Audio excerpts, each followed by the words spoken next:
पंडित विवाद पर शुरू हुआ पोस्टर वार, लखनऊ से दिल्ली तक दिखा सियासी उबाल। हाँ हूं मैं अवसरवादी के पोस्टर ने खींचा सबका ध्यान। अब अखिलेश के सिपाही भी हुए एक्टिव। यूपी में 2027 चुनाव भले ही दूर हो, लेकिन सियासी तापमान लगातार बढ़ता जा रहा है। हाल ही में ब्राह्मण समाज की नाराजगी पूरी तरह शांत भी नहीं हुई थी कि एक पोस्टर ने माहौल फिर से गर्मा दिया। समाजवादी पार्टी के प्रदेश कार्यालय 19 विक्रमादित्य मार्ग पर लगे इस पोस्टर ने राजनीतिक गलियारों में हलचल तेज कर दी। बता दें, अंबेडकर नगर के जलालपुर निवासी सपा कार्यकर्ता सिद्धार्थ मिश्रा द्वारा लगाए गए इस पोस्टर में लिखा है, हाँ हूं मैं अवसरवादी। इस एक लाइन ने सियासत में नया विवाद खड़ा कर दिया। विपक्षी दल इसे ब्राह्मण समाज के अपमान से जोड़कर सवाल उठा रहा है, वहीं सपा खेमे में भी इस बात पर चर्चा तेज है। अब ये पोस्टर सिर्फ एक बयान नहीं, बल्कि यूपी की राजनीति में नए विवाद और बहस का केंद्र बन चुका है। इसी विषय पर हमारे साथ गेस्ट भी जुड़े हैं। देखिए अभिषेक पांडे के साथ ये खास डिबेट। नमस्कार, स्वागत है आपका ना उत्तर प्रदेश में। आपके साथ मैं हूं अभिषेक पांडे। सियासत में पोस्टर वार शुरू हो चुका है और यूपी की सियासत में कुछ भी होता है तो उसकी गूंज केंद्र सरकार तक यानी दिल्ली तक पहुंचती है। दरअसल 19 विक्रमादित्य मार्ग जो कि समाजवादी पार्टी का प्रदेश कार्यालय है, वहां पर अंबेडकर नगर के रहने वाले सपा कार्यकर्ता सिद्धार्थ मिश्रा की तरफ से एक पोस्टर लगाया गया है, जिसको लेकर के सियासत जो है यूपी की लगातार गर्म होती जा रही है। जो सिद्धार्थ मिश्रा का पोस्टर उसमें लिखा है कि हाँ हूं मैं अवसरवादी। अब आप समझिए, राजनीति में ये एक व्यंग है, कटाक्ष है, लेकिन इस पर हम चर्चा करने के लिए जो आज हमारे पैनलिस्ट हैं उनसे आपका तारुफ करा दें। सबसे पहले हम तारुफ कराना चाहेंगे संदीप विश्वकर्मा जी का, जो कि समाजवादी पार्टी के कार्यकर्ता हैं, नेता हैं।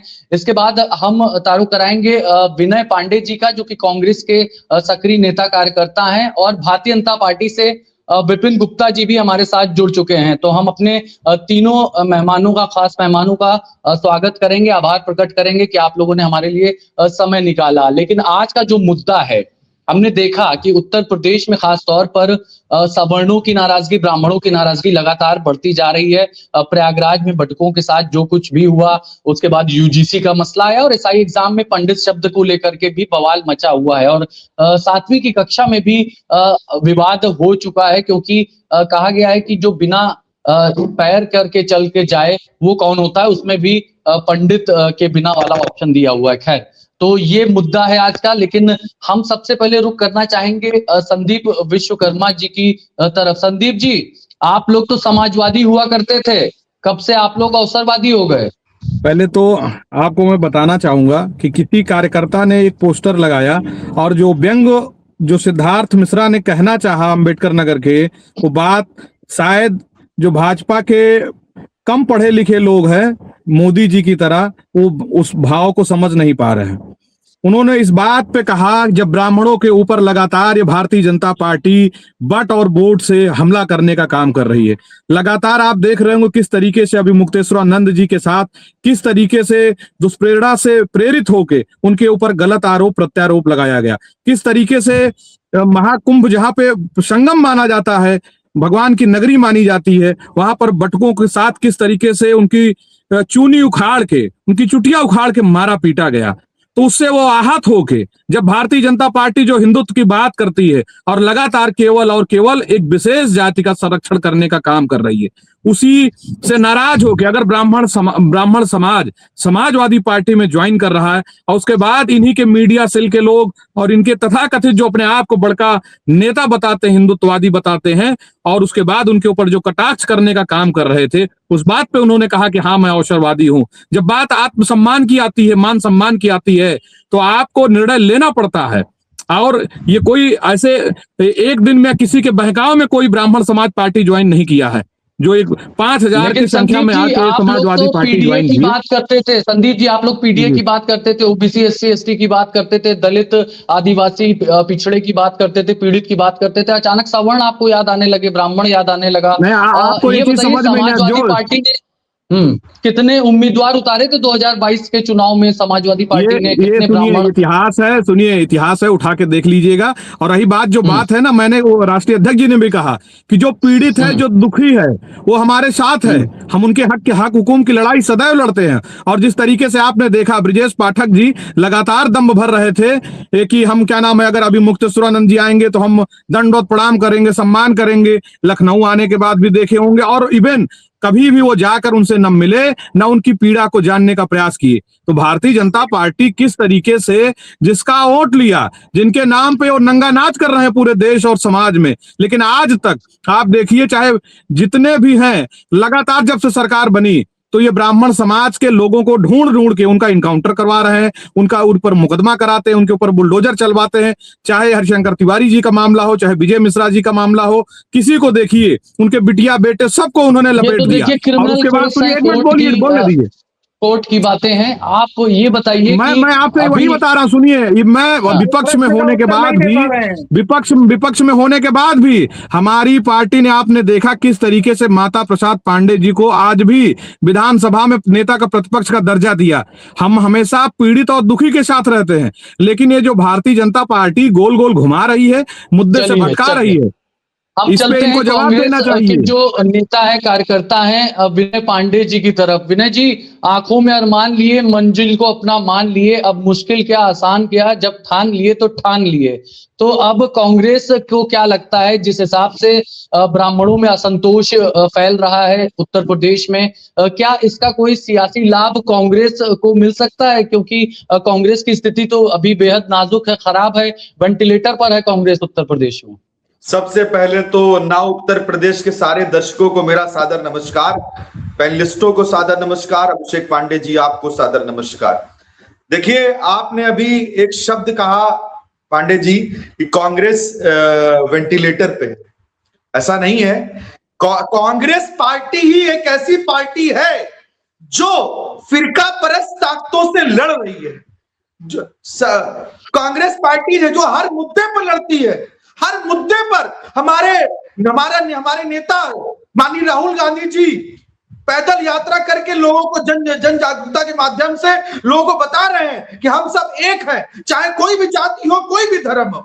तो वेंटिलेटर पे नहीं है हम लोगों को वेंटिलेटर, भारतीय जनता पार्टी को, योगी और मोदी को वेंटिलेटर पे ले आएंगे 2027 में, याद रखिएगा। और जो सवाल हुआ यूपीएससी के क्वेश्चन पेपर में, मैं उस पे कह रहा हूं, इसमें ये योगी और मोदी के इशारे पे हुआ है, उनके इशारे पे ये कृत्य किया गया है। और जो भाजपा के नेता, जो विधायक या एमएलसी, जो इधर सवाल आया नहीं, इधर 1 से 2 घंटे में उन लोगों ने लेटरबाजी शुरू कर दी मुख्यमंत्री को लिखना। ये सब क्या ढकोसला है? ये उनके आका का फोन आया कि ऐसा है, तुम लोग लिखो, ताकि हम लोग की जो सवर्णों का या ब्राह्मणों का जो उस पर आक्रोश पैदा हो रहा है, ये सब उन्हीं के चेले हैं। उन्हीं कहने पे यूजीसी के मुद्दे पर इन सब, चाहे वो प्रदेश मंत्री शर्मा जी रहे हो, चाहे सलम मणि त्रिपाठी रहे हो, चाहे प्रकाश द्विवेदी रहे हो, चाहे अभिजीत सिंह सागा पिथौरागढ़ विधानसभा के विधायक रहे हो, इनकी क्या दही जम गया था यूजीसी के मुद्दे पर? इन्होंने अपनी दही क्यों जमा ली थी?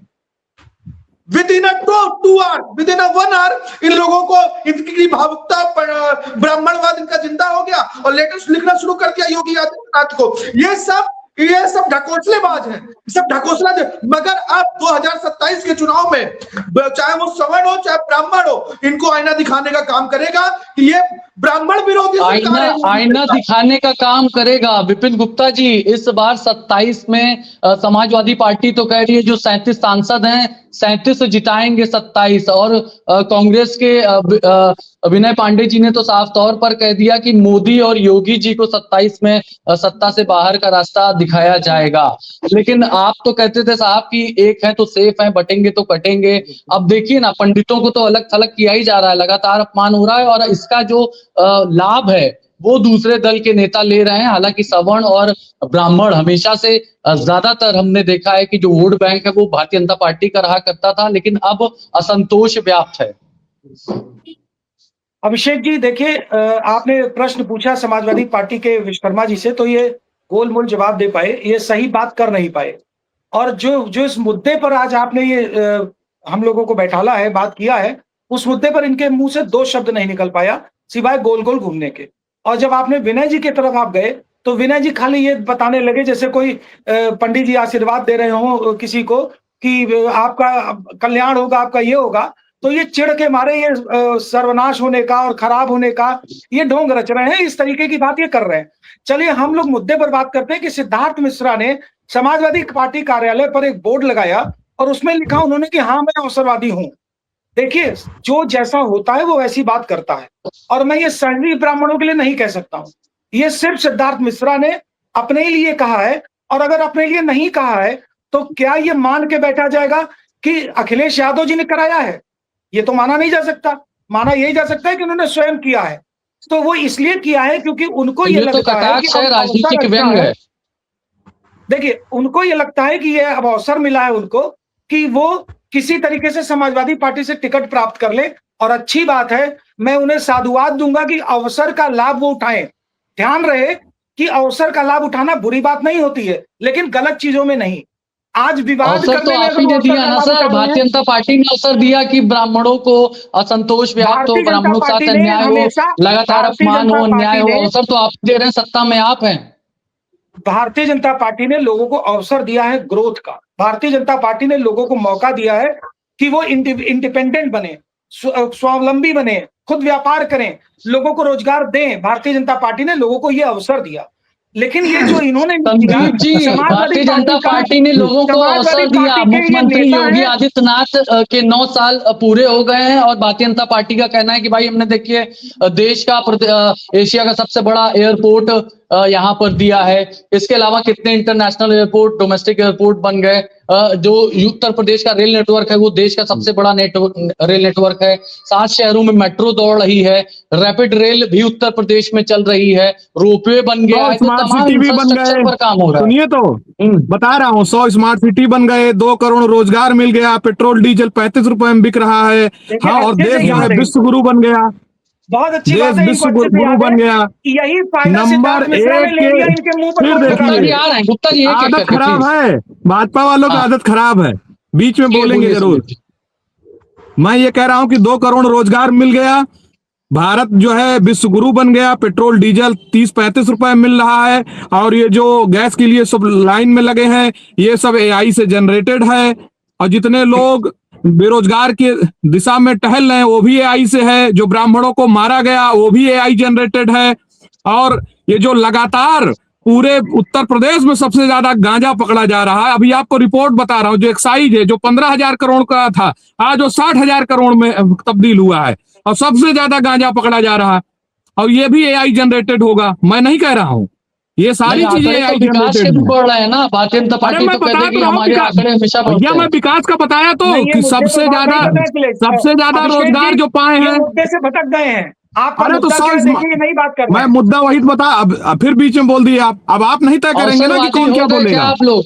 अवसरवादी हैं, चुनाव आया तो सुनिए, अवसर दिख रहा है, अवसरवाद ब्राह्मणों का वोट मिल सुन सकता तो है, ली- यही अवसर अरे है। अवसरवाद की बात कर कौन रहा है? जब इनका अवसर आता है तो सारे पिछड़े दलित समुदाय को ये बताएंगे कि हिंदू है, जैसे ही सरकार बन जाएगी फिर हिंदू मुस्लिम करवाएंगे, फिर कहेंगे इनके तुम सर्वोच्च पिछड़े हो, नेता तुम दलित हो। सिद्धार्थ मिश्रा ने क्या कहा? अरे ये बताइए ना कि मोदी जी क्या कहे, क्यों कहे गुप्ता समाज, मोदी जी क्या कहे? समाजवादी पार्टी के वरिष्ठ नेता मोदी जी 2 करोड़ रोजगार सिद्धार्थ दिए मिश्रा, ना। जो सेकंड लेवल के नेता माने जाते हैं, आप मानते हैं कि नहीं उनको नेता? किसको? सिद्धार्थ मिश्रा को आप अपना अरे सर्वोच्च मैं नेता तो मानते हैं कि नहीं?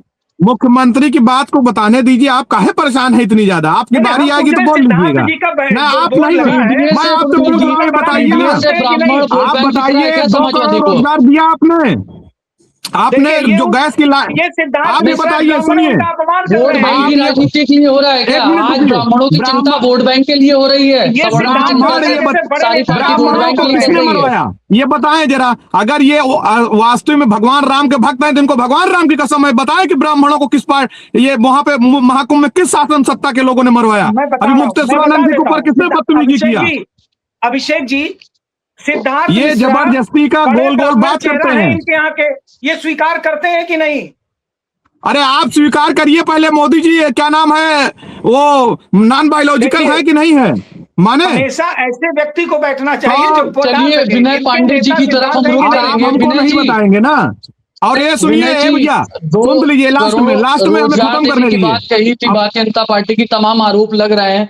दूसरी तरफ भारतीय जनता पार्टी के जो नेता हैं उनका कहना है कि भाई साहब देखिए, विकास के अवसर हमने दिए हैं, हम अच्छा अवसरवादी एक नहीं लाइन है। एक लाइन क्या ये ये सब वोट बैंक की बताइए, राजनीति के लिए हो रहा है? पांडे जी विप- आ रहे हैं, आप फिर आएंगे, फिर आएंगे। विपिन गुप्ता जी इतना फिर बता आएंगे दें कि आप पर।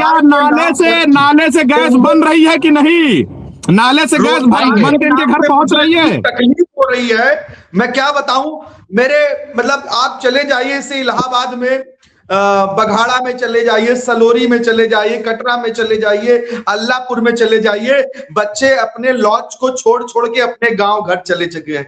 तो रोजगार की तो बात ही ना करें। रोजगार के नाम पे ये योगी सरकार NILL है, नील बटा सन्नाटा है बिल्कुल। रोजगार सिर्फ एयरपोर्ट और ये सब बनाने से, और एयरपोर्ट अरे एयरपोर्ट चालू ही नहीं हो पाया, नौकरी नहीं मिलती है। एयरपोर्ट पे उड़ान नहीं चल रही के अलावा कुछ नहीं है। और चाहे आप प्राइवेटाइजेशन करके जो युवाओं का शोषण कर रही होगी सरकार, मैं बता रहा हूं अंदर कितने छात्र छात्राओं ने आत्महत्या कर ली इसी बघाड़ा और सलोनी में। इसी ब्राह्मण का वोट आपको भी चाहिए, कांग्रेस को चाहिए ब्राह्मण का वोट। अवसर ढूंढ रही है यूपी चुनाव के लिए। वोट बैंक की राजनीति की ब्राह्मणों को आगे रखना है। वोट बैंक की राजनीति से वोट चाहिए ब्राह्मणों से, सवर्णों से। सवर्णों की वजह से इन्होंने जितना एंजॉय करना था 9 साल बेमिसाल जो बना लिया है ना, बना लीजिए। आपके 2027 में यही सवर्ण यही ब्राह्मण आप लोगों को सत्ता से इतना दूर भगा देगा कि दूर दूर तक आप लोगों को पानी नसीब नहीं होगा, ये याद रखिएगा। चलिए आखिरी प्रतिक्रिया हम ले लेते हैं संदीप जी की पहले, फिर शो को समाप्त करेंगे विपिन जी से। संदीप जी कह रहे हैं कि 2027 में अब बाहरी है, हालांकि यूजीसी का मसला केंद्र का मसला है, मोदी से लेकर के नाराजगी है। कुछ लोगों का कहना है, जो विश्लेषक हैं, कहना है कि योगी आदित्यनाथ से नाराजगी नहीं है, लेकिन 27 का चुनाव आगे है, सर पर है, अभी बंगाल के चुनाव भी हैं। तो क्या इसका खामियाजा भुगतना पड़ सकता है? मैं 100% भुगतना पड़ेगा, और इसीलिए मैं कहता हूं कि भंवर जब भी डुबोएगा उभारा दे के मारेगा। और सुनो ए मछलियां, तुमको ये चारा दे के मारेगा। और तुम्हें गलत फहमी है कि अच्छे दिन और विज्ञापन और नौकरी आएगी। बड़ा चालाक है ये दुश्मन, फिर से धर्म का सहारा दे के मारेगा। ये हिंदू मुस्लिम करके केवल लोगों को लड़वाने का काम कितनी सीट करेगा। इस बार आएगी? 111 सीट पर आप लोग सिमट गए थे, इस बार कितनी सीट आ सकती है? 111 सीट पे हम सिमट गए थे, वो अलग मामला है। लेकिन जो 2027 में मामला हमारा है, जो हम लोग रोजगार को लेके और हक अधिकार के लिए सभी पीड़ित दुखी सभी के लिए लड़ रहे हैं। सीट आएगी? कितनी सीट आएगी? सरकार बना रहे हैं, कितनी सीट आएगी लगभग? अब इनकी तरह हमको कहना हो तो कहें कि भैया हमारा 400 पार हो जाएगा। हम लोग फेकेंद्र आदमी नहीं है, और ना हम लोग गायब होने वाले व्यक्ति हैं। इतनी सीट हमारी आएगी कि इनका सपना और इनका बता नहीं रहे हैं। इनका सरकार बना पाएंगे? सरकार तो हम ऐसे बनाएंगे ना, सरकार हम ऐसे बनाएंगे कि जो 70 साल नहीं, अब की बार 140 साल के लिए बाहर हो जाएंगे। ये लोग फेकेंद्र वाले लोग हैं, ये लोग केवल और केवल षड्यंत्रकारी हैं। 27 में अब ये आखिरी प्रतिक्रिया विपिन गुप्ता जी, अब आप बताइए। अखिलेश यादव जी 2027 में मुख्यमंत्री बन रहे हैं, और 27 में भारतीय जनता पार्टी खुद को कहां देख रही है? 255 सीटों से आगे देख रही है, पीछे देख रही है? 55 सीट पर देख रही है भारतीय जनता पार्टी अपने आप को। देखिए, समाजवादी पार्टी के जो भी विश्वकर्मा जी हैं, वो तो बता ही नहीं पा रहे हैं कि कितनी सीट से इनका आकलन है। जो 24 घंटा फील्ड में रहता है वो जरूर आकलन कर सकता है। ये 24 घंटा ये खाली ये देखते हैं कि किस किले से डकैती कितनी आएगी। मैं वही कह रहा हूँ, 55 सीट मिलेगी, केवल 55 सीट मिलेगी। अरे आप गुप्ता समाज से आते हैं, आपको शर्म आनी चाहिए कि नरेंद्र मोदी को तेली तमोली बताने वाले पार्टी में आप घुसे हुए हैं। शर्म नहीं आती है आपको? आपको शर्म आनी चाहिए। अब आपका समय समाप्त होता है संदीप जी, प्लीज। विपिन जी आप बोले। का असर है, कोई बात नहीं, इनको मैं माफ करता हूँ। अरे आप सुनिए, जितनी डिग्री आपके पूरे खानदान की होगी ना, आइएगा जिस दिन डिबेट करना होगा कर लीजिएगा। व्यक्तिगत फर्जी बात मत करिए। नहीं, आप ये कैसे कहिए? आप कैसे कहेंगे कि कोई नहीं? आप अशिक्षित कैसे कह दिए यार? बौखलाहट जो है नहीं, वो ये बता रही है कि सपा डूब गई है, और लेकिन सपा डूब गई है। मैं तो कह रहा हूँ, आप जो ये दलाली बाजारी कर रहे हैं उसको बंद कर दीजिए। दलाली बाजारी ना करिए। अब बोलने बंद दीजिए, कर दीजिए आप। 30 सेकंड। अब संदीप जी नहीं प्लीज। नहीं, व्यक्तिगत हमला ना किया करें, सवर्णों को पकड़ने के चक्कर व्यक्तिगत में हमला ना किया करें। दलितों का ठीक है। गर्त में ढकेल रहे हैं। संदीप जी इसलिए हाँ। इनको समझाइए, इतनी उम्र हो गई लेकिन आज तक ये बोलिए संस्कार नहीं, नहीं सीख बोलने पाए। दें। विपिन जी बोलिए। झुंझुलाहट ये बता रही है कि समाजवादी पार्टी कहीं की नहीं रही। हाँ, थोड़ी बहुत अगर अब आपकी झुंझुलाहट बता रही है कि व्यक्तिगत हमला करने लगते हैं। बाहुल्य होगा, जहां पर मुस्लिम वोट होंगे, और मुस्लिम भी अब कन्वर्ट हो रहे हैं धीरे धीरे कांग्रेस की तरफ, इसमें कोई दो राय नहीं है। लेकिन जो राष्ट्रवादी होगा, जो देश को का हित चाहता है, जो विवाद नहीं चाहता, जो कलह नहीं चाहता, वो सारे लोग आज भी, चाहे वो किसी भी समाज को बिलोंग करते हैं, सब भारतीय जनता पार्टी से प्रसन्न है, उनके कार्य से प्रसन्न है। आखिरी सवाल विपिन जी, ब्राह्मणों का सम्मान भारतीय जनता पार्टी करती है? क्योंकि ये श्यामा प्रसाद मुखर्जी, दीनदयाल उपाध्याय, अटल बिहारी वाजपेयी की पार्टी है। ब्राह्मणों का सम्मान अब करती है? 5 मुख्यमंत्री बना दिए हैं उत्तर प्रदेश में। भारतीय जनता पार्टी में सभी जात बिरादरियों का सम्मान है, किसी का असम्मान कभी भारतीय जनता पार्टी ने नहीं किया। रही इस नियत की बात कि उन्होंने वहां क्या लिखा, तो इसमें दो राय नहीं है कि समाजवादी पार्टी के सिद्धार्थ मिश्रा जितने भी बड़े नेता हो, वो अवसरवादी हैं। उन्होंने स्वयं को बताया है कि मैं अवसरवादी हूं। सपा में उम्मीद दिख रही है उनको कि हमें टिकट मिल जाए, क्योंकि उनको लगता है कि अब कहीं ना कहीं हमारा उत्थान करने वाले वही यादव समाज के पार्टी वाले लोग होंगे, इसलिए उनको लगता है। उल्टा आरोप लगा रहे हैं भारतीय जनता पार्टी के कि संदीप जी से बात करते वक्त ये बताया कि सिद्धार्थ मिश्रा खुद उल्टा अवसरवादी होते हैं। लेकिन आखिर ये अवसरवाद की राजनीति शुरू किसने की? ये तो भारतीय जनता पार्टी ने शुरू की। पंडित शब्द पर विवाद शुरू हुआ, ब्राह्मणों में असंतोष पहले से था। इसके अलावा बच्चों के साथ जो अपमान हुआ उसको लेकर के नाराजगी थी। आप तीनों मेहमान हमारे पास, सिद्धार्थ मिश्रा से विपिन गुप्ता सीखें। धन्यवाद। हम यही चाहेंगे कि किसी के साथ भी भेदभाव ना हो, किसी को अवसरवादी ना कहा जाए, ऐसी कोई भी बात ना हो जिससे कि हमारे संविधान में जो कहा गया है कि समानता का हक जो दिया गया है सभी जाति धर्म को, वो जरूर कामयाब रहे। इसलिए वोट बैंक की राजनीति के लिए किसी भी जाति धर्म को नीचा किसी भी पार्टी को नहीं दिखाना चाहिए। नमस्कार, धन्यवाद। नमस्कार। देश और दुनिया की हर बड़ी, सटीक और भरोसेमंद खबर के लिए अभी विजिट करें हमारी वेबसाइट nowuttarpradesh.com और nownoida.com, क्योंकि यहाँ सिर्फ सुर्खियां नहीं, पूरी जानकारी मिलेगी।